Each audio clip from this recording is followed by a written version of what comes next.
ஈசாக்குக்கு 40 வயது. அந்த 40 வயதுலையும் சாயங்கால வேளையில அவர் என்ன பண்ண போயிருக்காரு? தியானம் பண்ண, கர்த்தரை குறித்து தியானம் பண்ண, கர்த்தரிடத்துல விண்ணப்பங்களை ஏறெடுக்க, வேண்டிக் கொள்ள, கர்த்தர் எப்படியெல்லாம் நடத்தி வந்தாரு, தன்னையும் தன் அம்மாவையும் தன் தாயையும் தன் தகப்பனையும் எப்படிலாம் நடத்தி வந்தாரு என்பதெல்லாம் நினைச்சு ஆண்டவருக்கு நன்றி செலுத்த லகாய் ரோகி என்னுங்க துறவினத்துக்கு போய்கிட்டு இருக்கிறாரு. அங்க போய் வேண்டிக்கிட்டு இருக்கிறார்.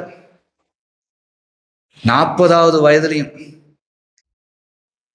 இன்னைக்கு 20-22 வயசுல இருக்கும் போதே என்ன படிச்சிருக்கோம், என்ன வேலைக்கு போறலாம் தெரியாது. திருமணங்கிறது நமக்கு எப்படிங்கிற கற்பனை வந்துருது வாலி வயசுல.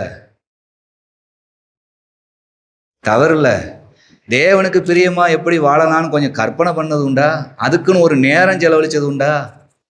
ஈசாக்கு அன்னைக்கு பைபிள் கையில கிடையாது, இப்படி சபை நடக்கல, எதுவுமே கிடையாது. ஆனாலும் சாயங்கால வேளையில தியானம் பண்ண போனார். தன் தகப்பனும் தாயும் பிள்ளையை சரியான நோக்கத்தில் வளர்த்தார்கள். 40வது வயதுல எது வேணுங்கிற எண்ணம் இல்ல, தேவன் தான் வேணுங்கிற ஒரு பெரிய ஏக்கம் ஈசாக்குக்குள்ள பதிந்து விட்டது. தேவனை மாத்திரமே தேடணும் என்கிற எண்ணத்தோடு இருக்கிறவர்களுக்கு தேவன் அதினதின் காலத்தில் எல்லாவற்றையும் நேர்த்தியாய் செய்து கொண்டிருக்கிறார்.